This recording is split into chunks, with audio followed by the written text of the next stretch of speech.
Hello everyone, मैं हूं विवेक। और कल हम लोगों ने देखा था वायरल डिजीज़ को हम लोगों ने कल कंप्लीट किया था। वायरल डिजीज़ में लगभग 10 से 11 डिजीज़ के बारे में हम लोगों ने पिछले 2 लेक्चर में कंप्लीट किया। आज हम पढ़ने जा रहे हैं कुछ बैक्टीरियल डिजीज़ के बारे में। आज हम लोग पढ़ेंगे कुछ बैक्टीरियल डिजीज़ के बारे में, ठीक है। सम बैक्टीरियल डिजीजेस इन ह्यूमन, ठीक है। कुछ हम लोग ह्यूमन के बैक्टीरियल डिजीज के बारे में पढ़ने जा रहे हैं। इसमें सबसे पहला डिजीज जो हम पढ़ेंगे वो डिजीज है टाइफाइड। इसमें सबसे पहला कौन सा डिजीज हम लोग पढ़ने जा रहे हैं? टाइफाइड, है ना।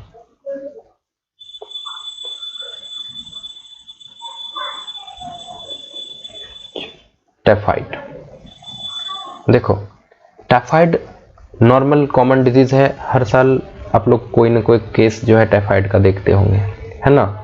तो टाइफाइड के बारे में अगर इसका कॉजेटिव ऑर्गेनिज्म का बात करें, मतलब कौन सा बैक्टीरिया इसे काउज करता है, कॉजेटिव ऑर्गेनिज्म। अगर कॉजेटिव ऑर्गेनिज्म की बात करें तो इसका जो कॉजेटिव ऑर्गेनिज्म जो बैक्टीरिया इसे काउज करता है वो है साल्मोनेला टाइफी। साल्मोनेला टाइफी, है ना। ये इसे काउज करता है, साल्मोनेला टाइफी। और सेपरेटली अंडरलाइन करते हैं क्योंकि ये साइंटिफिक नेम है, SA है ये, ठीक है। कॉजेटिव ऑर्गेनिज्म टाइफाइड का क्या है? साल्मोनेला टाइफी है। अगर हम इसकी मोड ऑफ इन्फेक्शन की बात करें, मोड ऑफ इन्फेक्शन मतलब किसके थ्रू ये फैलता है, मोड ऑफ इन्फेक्शन की बात करें तो ये जो है, ये डिजीज जो है हमारा टाइफाइड, ये जो है कंटामिनेटेड फूड और वाटर से जो है ये फैलता है। किसके द्वारा फैलता है? बाय कंटामिनेशन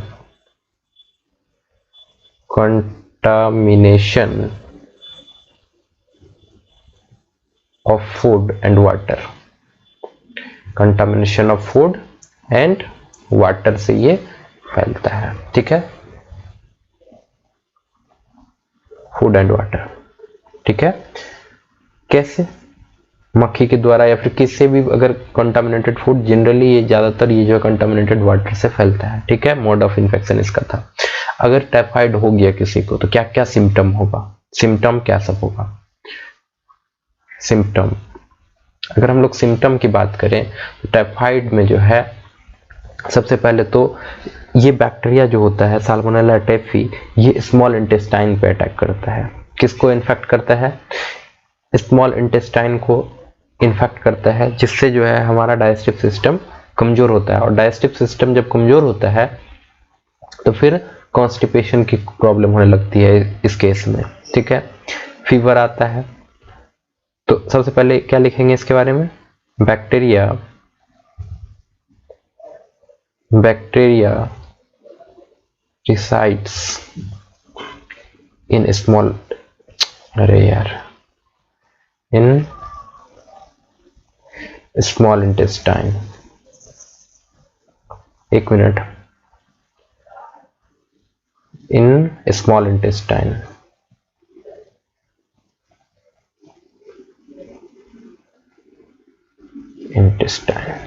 ठीक है। Bacteria resides in small intestine, जिस वजह से क्या होता है? Causing sustained high fever,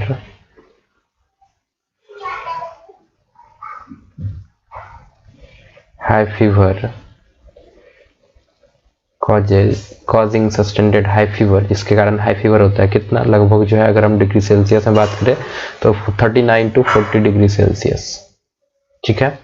high fever होता है, ठीक है। जिस वजह से क्या होगा? वीकनेस होगा। और क्या होता है?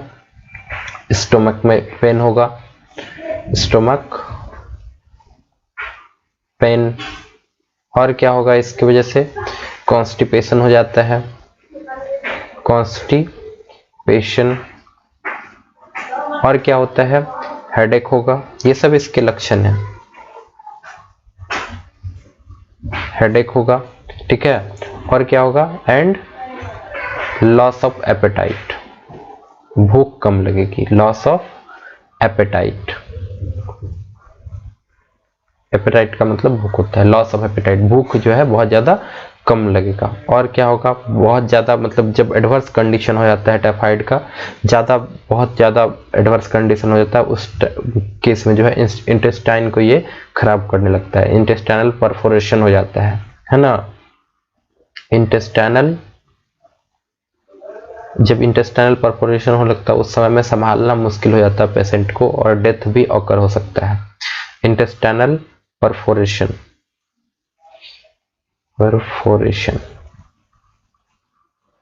एंड डेथ,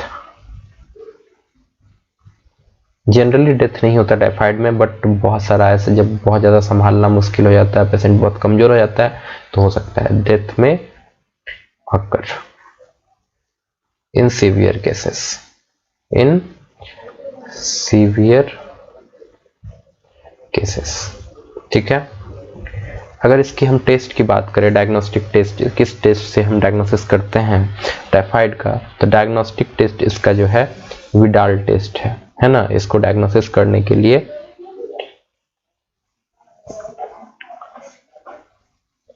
डायग्नोस्टिक टेस्ट, अगर इसके डायग्नोस्टिक टेस्ट की बात करें तो कौन सा टेस्ट लेते हैं, विडाल टेस्ट करते हैं हम लोग। टाइफाइड की टेस्ट करने के लिए विडाल टेस्ट करते हैं, ठीक है, WIDAL, विडाल टेस्ट। ठीक है, टाइफाइड के लिए विडाल टेस्ट करते हैं। अगर हम बात करें इसका ट्रीटमेंट क्या है, तो ट्रीटमेंट में जो है एंटीबायोटिक्स लिया जाता है। इसके ट्रीटमेंट में क्या लिया जाता है, एंटीबायोटिक्स लिया जाता है। कुछ एंटीबायोटिक्स का मैं नाम बता रहा हूं यहाँ पे, ट्रीटमेंट्स है ना। ट्रीटमेंट्स में एंटीबायोटिक्स लिया जाता है, जैसे कि कुछ एंटीबायोटिक्स का मैं नाम यहाँ बता रहा हूँ, सिप्रोफ्लॉक्सासिन, सिप्रोफ्लॉक्सासिन है ना, एजिथ्रोमाइसिन,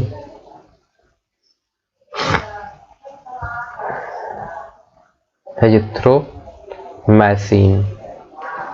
और एंटीबायोटिक बहुत सारा है, जैसे क्लोरोमाइसिटीन,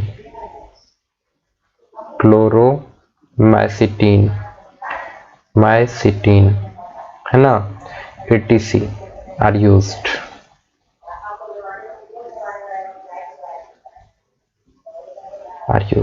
है ना, फॉर ट्रीटमेंट के लिए ये सब यूज किया जाता है। Sorry, are use for treatment. Actually ये राइटिंग पैड जो है ना कभी कभी खराब हो जाता है, मतलब अच्छे से काम नहीं करता है। ठीक है, तो टाइफाइड के बारे में ये देखें हम लोग। पॉजिटिव ऑर्गेनिज्म इसका याद रखना है, साल्मोनेला टाइफी होता है, mode of infection contaminated food और वाटर से होता है। ठीक है, अगर इसकी डायग्नोस्टिक टेस्ट की बात करें तो इसकी डायग्नोस्टिक टेस्ट क्या है, विडाल टेस्ट है ना। ट्रीटमेंट जो है एंटीबायोटिक्स के थ्रू करते हैं। एंटीबायोटिक्स, कुछ एंटीबायोटिक्स का मैंने नाम लिखा जो टाइफाइड के ट्रीटमेंट में यूज होता है, जैसा कि सिप्रोफ्लॉक्सासिन है, एजिथ्रोमाइसिटीन है ना, एजिथ्रोमाइसिन है ना, क्लोरोमाइसिटीन है, ETC, ये सब जो है यूज किया जाता है टाइफाइड के ट्रीटमेंट है। ठीक है, अगला जो बैक्टीरियल डिजीज हम लोग पढ़ने जा रहे हैं वो बैक्टीरियल डिजीज है, वो उस बैक्टीरियल डिजीज को हम लोग डिप्थीरिया है ना, डिप्थीरिया के बारे में पढ़ने जा रहे हैं। चलो, दूसरा जो वायरल डिजीज हम लोग बैक्टीरियल डिजीज पढ़ने जा रहे हैं वो कौन सा बैक्टीरियल डिजीज है, डिप्थीरिया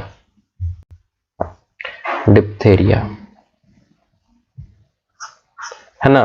तो डिप्थीरिया, अगर इसका हम कॉजेटिव ऑर्गेनिज्म की बात करें, कॉजेटिव ऑर्गेनिज्म,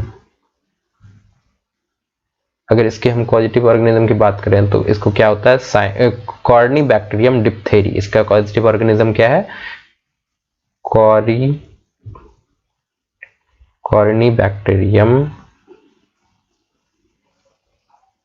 कॉर्नीबैक्टीरियम डिप्थेरी। ठीक है, डिप्थेरी।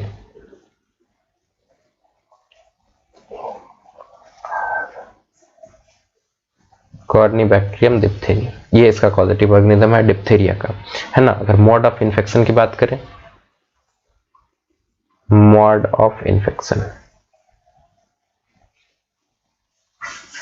अगर इसके मोड ऑफ इन्फेक्शन की बात करें तो ये इन्फेक्शन जो है किसके through? By talking, oral nasal discharge के द्वारा जो है फैलता है। जब हम किसी इन्फेक्टेड पर्सन से बात कर रहे हो तो उसके ऑरल मतलब मुंह से जो उसका ड्रॉपलेट निकलेगा या फिर नेजल डिस्चार्ज जो होता है इसके थ्रू ये फैलता है। Bye talking with infected person,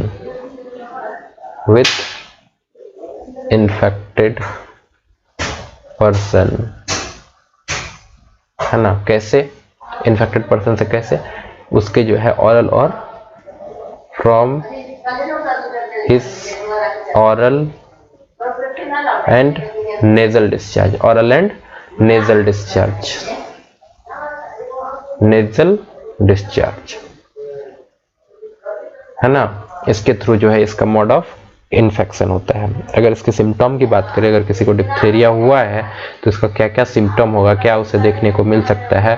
अगर इसके सिम्टम की बात करें, सिम्टम की, तो म्यूकस मेम्ब्रेन जो होता है अपर रिस्पिरेटरी ट्रैक्ट का, जो म्यूकस मेम्ब्रेन होता है, जो भी हमारा रिस्पिरेटरी ट्रैक्ट है नाक के अंदर, यहाँ से शुरू होता है रिस्पिरेटरी ट्रैक्ट लंग्स तक जाता है, तो वो रिस्पिरेटरी ट्रैक्ट में क्या पाया जाता है? म्यूकस मेम्ब्रेन होता है जो म्यूकस का सेक्रेशन करता है। तो अपर रिस्पिरेटरी ट्रैक्ट का जो है म्यूकस मेम्ब्रेन को ये इन्फेक्टेड कर देता है, इन्फेक्ट कर देता है, इन्फेक्शन उसमें काउज करता है, जिस वजह से फीवर आता है ना। जिस वजह से पेशेंट में फीवर आएगा, गला में खराश आएगा, सोर थ्रोट, है ना, और सांस लेने में तकलीफ होगी।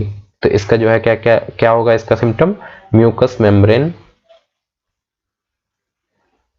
म्यूकस MUCU, यहाँ पे देखो फिर से मैं लिख रहा हूं MUCOUS, mucus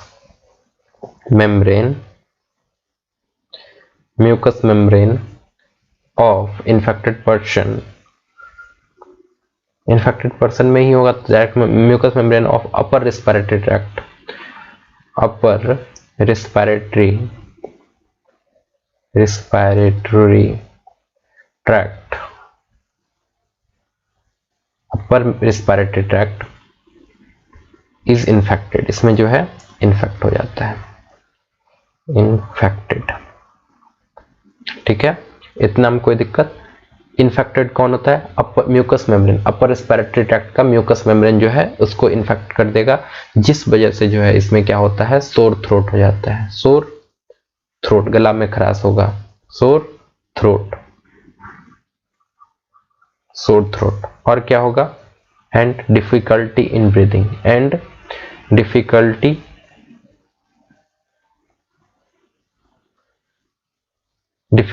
in breathing,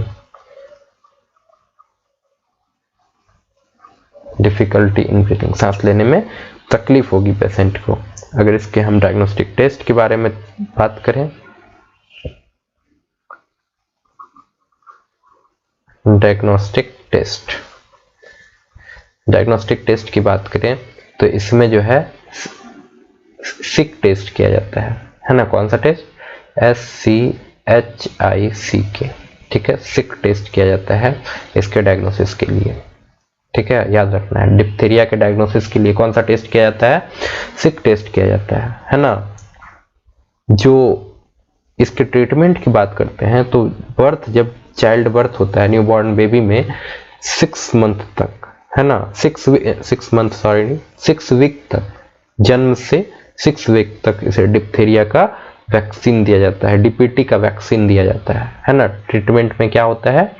DPT vaccine दिया जाता है, vaccine for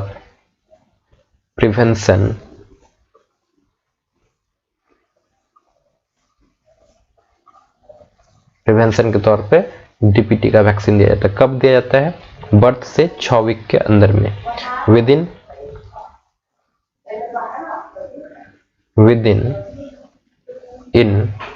6 weeks of birth से 6 महीना के अंदर में जो है, फिर बोल रहा हूँ मैं 6 मंथ, 6 वीक के अंदर में जो है ये वैक्सीन दिया जाता है। कौन सा वैक्सीन? DPT। अब बात आता है DPT वैक्सीन किसके लिए होता है? DPT वैक्सीन 3 चीजों से बचाता है हमें, डीपीटी वैक्सीन 3 चीजों से प्रोटेक्शन देता है। कौन कौन सा चीज? एक होता है डिप्थेरिया, डिप्थेरिया है ना। दूसरा जो होता है परट्यूसिस है ना, परट्यूसिस, जिसको हम लोग हुपिंग कफ भी बोलते हैं। क्या बोलते हैं? अभी पढ़ेंगे हुपिंग कफ के बारे में, हुपिंग कफ। और तीसरा जो है वो हमें टेटनस से भी बचाता है, टेटनस से बचाता है। ठीक है, ये इस तीनों से बचाव के लिए जन्म से 6 वीक के अंदर में जो है 6 वीक के अंदर में वैक्सीन दिया जाता है, जिसको डीपीटी वैक्सीन के नाम से जानते हैं। डीपीटी वैक्सीन के नाम से हम लोग जानते हैं। और किस किस चीज से बचाव के लिए जाता है? डिप्थेरिया, परट्यूसिस, जिसको हम लोग वुपिंग कफ के नाम से जानते हैं, और टेटनस। इस तीनों से बचाव के लिए प्रिवेंशन के तौर पे वैक्सीन दिया जाता है। ठीक है, तीसरा जो डिजीज और आज का आखिरी है ना, तीसरा जो डिजीज हम लोग को पढ़ना है, जिसको आज ये लास्ट डिजीज हम लोग पढ़ने जा रहे हैं, वो है टीबी, ट्यूबरक्लोसिस है ना, टीबी। अगला जो डिजीज तीसरा नंबर का है ट्यूबरक्लोसिस, ट्यूबरक्लोसिस, टीबी।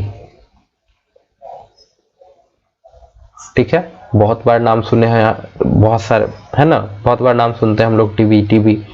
तो कॉजेटिव ऑर्गेनिज्म इसका क्या है? कॉजेटिव, फिर देखते हैं इस डिजीज में होता क्या है। कॉजेटिव ऑर्गेनिज्म, इसका जो कॉजेटिव ऑर्गेनिज्म है वो है माइकोबैक्टीरियम ट्यूबरक्लोसिस, माइकोबैक्टीरियम ट्यूबरक्लोसिस है ना। यहाँ पे मेरा फोटो आ जाएगा, पूरा लिखूंगा तो यहाँ लिख रहा हूं मैं थोड़ा, ठीक है, नीचे लिख रहा हूं। ये एक वर्ड है, सेपरेटली अंडरलाइन होगा, ट्यूबरक्लोसिस, ट्यूबरक्लोसिस, माइकोबैक्टीरियम ट्यूबरक्लोसिस, ये इसका कॉजेटिव ऑर्गेनिज्म है। अगर इसकी मोड ऑफ इन्फेक्शन की बात करें, मोड ऑफ इन्फेक्शन,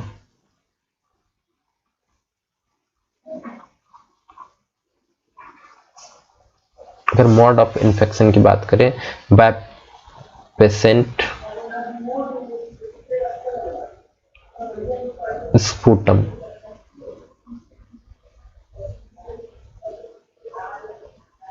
है ना। अब स्पूटम क्या होता है? स्पूटम जो जब बहुत ज्यादा सर्दी हो जाती है तो नाक से निकलता है, जिसको हिंदी में बलगम भी बोलते हैं, है ना। स्पूटम नेजल डिस्चार्ज हो गया, या फिर जब हम लोग खांसते हैं तो कफ जो है बाहर निकलता है, कफ जो है खांसी के थ्रू जो है मुंह से भी हम लोग बाहर निकाल के फेंकते हैं, वो जो है स्पूटम है। ठीक है, तो पेशेंट के स्पूटम से जो है ये इसका मोड ऑफ इन्फेक्शन होता है। अगर हम लोग इसकी सिम्टम की बात करें तो क्या क्या सिम्टम होती है एक टीबी पेशेंट में? सिम्टम्स की बात करें तो सिम्टम्स में ये कौन सा जो है वो ऐसे टिश्यू पे इफेक्ट करता है जो कि कफ काउज करता है ना। सबसे पहला में क्या हो जाता है? इट अटैक्स टिश्यूज काउजिंग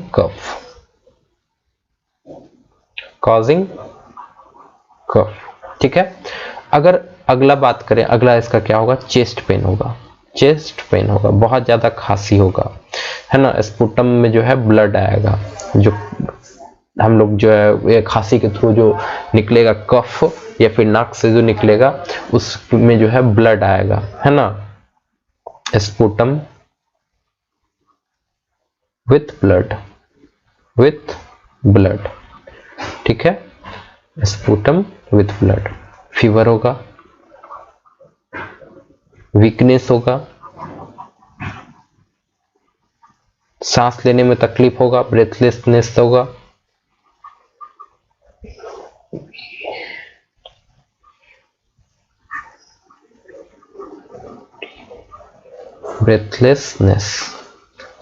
सांस लेने में तकलीफ होगी। अगर इसके डायग्नोस्टिक टेस्ट की बात करें तो मॉन्टॉक्स टेस्ट करते हैं। इसके डायग्नोस्टिक टेस्ट क्या है?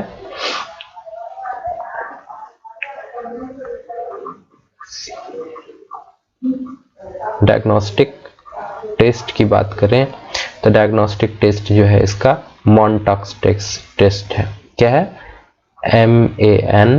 MANTOUX, मॉन्टॉक्स टेस्ट जो है टीबी के लिए किया जाता है। और क्या किया जाता है? Mantoux test. इसके अलावा भी किया जाता है स्पूटम कल्चर किया जाता है, स्पूटम कल्चर, स्पुटम कल्चर, और क्या किया जाता है, एक्सरे भी किया जाता है। ये सब के थ्रू जो है इसका डायग्नोसिस किया जाता है कि टीबी है। ठीक है, अगर हम इसकी ट्रीटमेंट की बात करें, ट्रीटमेंट में जो है बीसीजी की वैक्सीन लिया जाता है, बीसीजी वैक्सीन लिया जाता है, BCG vaccine for treatment. Treatment के लिए जो है बीसीजी की वैक्सीन लिया जाता है। एक और डिजीज कर दूं इसमें, तो फिर कल जो है हम लोग जो है बाकी 6 डिजीज कर लेंगे, 4 हो जाएगा इसमें, है ना। चलो एक और कर देते हैं, एक लास्ट डिजीज जो हम लोग कर लेते हैं वो है वूपिंग कफ। वूपिंग कफ,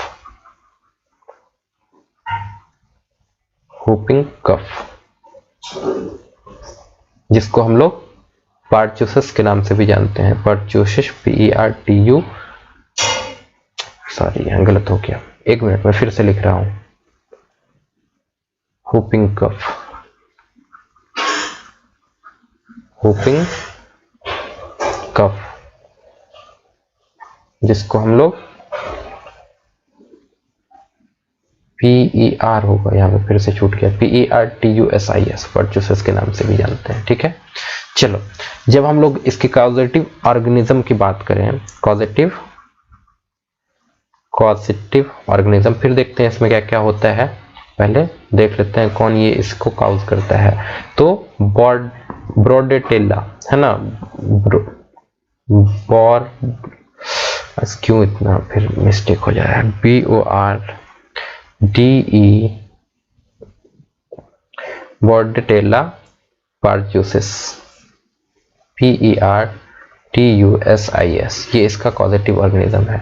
ब्रोडेटेला पर्ट्यूसिस, ये इसका कॉजेटिव ऑर्गेनिज्म है। अगर इसके मोड ऑफ इन्फेक्शन की बात करें, एक सेकेंड, हट गया,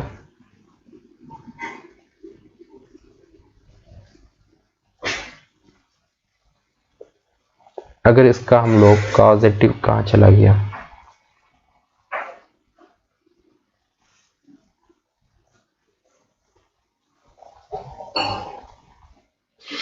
पर्ट्यूसिस, ये इसका जो है कॉजेटिव ऑर्गेनिज्म है। अगर इसका इन्फेक्शन, मोड ऑफ इन्फेक्शन की बात करें, पता नहीं ये ऐसा क्यों भाग जाता है, mode of infection, mode of infection की अगर हम लोग बात करते हैं तो ये फैलता है कैसे, एयरबॉर्न इन्फेक्शन है ये, है ना, हवा के थ्रू फैलता है, एयरबॉर्न इन्फेक्शन, एयरबॉर्न इन्फेक्शन है ना।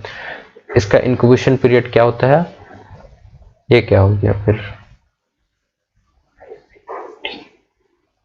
इन्फेक्शन, है ना, एयरबॉर्न इन्फेक्शन है विथ एन इंक्यूबेशन पीरियड। कितना इंक्यूबेशन पीरियड होता है इसका, incubation period of 1 to 3 weeks, है ना। इंक्यूबेशन पीरियड क्या होता है, विंडो पीरियड क्या होता है, ये मैंने पहला लेक्चर में कंप्लीट कराया है। ठीक है, जिसने नहीं देखा है तो जाके देख लें। मोड ऑफ इन्फेक्शन के बारे में पता चला। अगर हम इसके सिम्टम की बात करें, सिम्टम क्या क्या इसके सिम्टम्स हैं, तो सिम्टम्स में जो है कोल्ड होगा, है ना, कफ होगा, कोल्ड होगा, कफ होगा, माइल्ड फीवर रहेगा। माइल्ड फीवर कहने का मतलब है हल्की फीवर, माइल्ड फीवर रहेगा, है ना। लेटर में काउज, बाद में क्या हो सकता है, लेटर में काउज निमोनिया, बाद में जो है निमोनिया हो सकता है इसके कारण, PNEU, है ना, निमोनिया का स्पेलिंग P से शुरू होता है, PNEUMONI, निमोनिया, बाद में जो है निमोनिया काउज कर सकता है। वोमिटिंग हो सकता है, वोमिटिंग हो सकता है, नोज हेमरेज हो सकता है ना, नोज का जो नोज का ब्लड वेसल्स है उसमें हेमरेज हो सकता है। हेमरेज का मतलब होता है ब्लड वेसल्स का फट जाना, है ना, हेमरो, HAEMORRHAZE, है ना, हेमरेज ऑफ नोज हो सकता है, नाक की नसें फट सकती है ना, या फिर आई की नसें फट सकती है, किसी किसी केस में तो ब्रेन का भी नसें फट सकता है, जिसको हम लोग ब्रेन हेमरेज कहते हैं, है ना। हेमरेज हो सकता है। अगर इसकी ट्रीटमेंट की बात करें तो डीपीटी वैक्सीन, इसके लिए भी हम लोग जो है जन्म से 3 मंथ के पहले जो है इसके लिए जो है हम लोग डीपीटी की वैक्सीन देते हैं, है ना, डीपीटी की वैक्सीन देते हैं। एक मिनट, जब मैंने डीपीटी, इससे पहले डीपीटी का वैक्सीन बताया था, किसके लिए बताया था, डिप्थेरिया, परचूसिस और टेटनस के लिए बताया था ना। व्हूपिंग कफ के लिए डीपीटी की वैक्सीन देते हैं, बट यहाँ पे हाँ टीवी के लिए बीसीजी देते हैं। इससे पहले मैंने जब बताया था, अभी कुछ देर पहले पढ़ा रहा था, क्या पढ़ा रहा था, वो डिप्थेरिया पढ़ा रहा था, है ना। डिप्थेरिया में जब मैंने बताया था कि वहाँ पे किस चीज़ का वैक्सीन देते हैं डिप्थेरिया में जो है हम लोग डिप्थेरिया का वैक्सीन जो है 6 वीक के अंदर देते हैं, 6 वीक के अंदर देते हैं। और किस के लिए देते हैं, डिप्थेरिया, परचूसिस और टेटनस के लिए देते हैं। डिप्थेरिया, परचूसिस और टेटनस के लिए देते हैं। तो इसका ट्रीटमेंट क्या हो जाएगा, इसका ट्रीटमेंट में क्या हो जाएगा, है ना, डीपीटी वैक्सीन। इसका ट्रीटमेंट में क्या हो जाता है, डीपीटी वैक्सीन, है ना। कब दिया जाता है, जन्म से 6 वीक के अंदर में दिया जाता है। DPT vaccine to B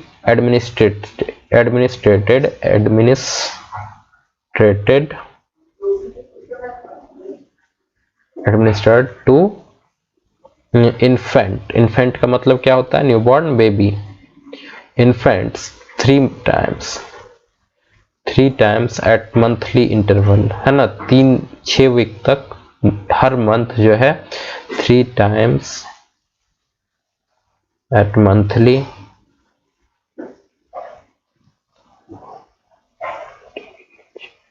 intervals, ठीक है। तो ये व्हूपिंग कफ के बारे में था, ठीक है।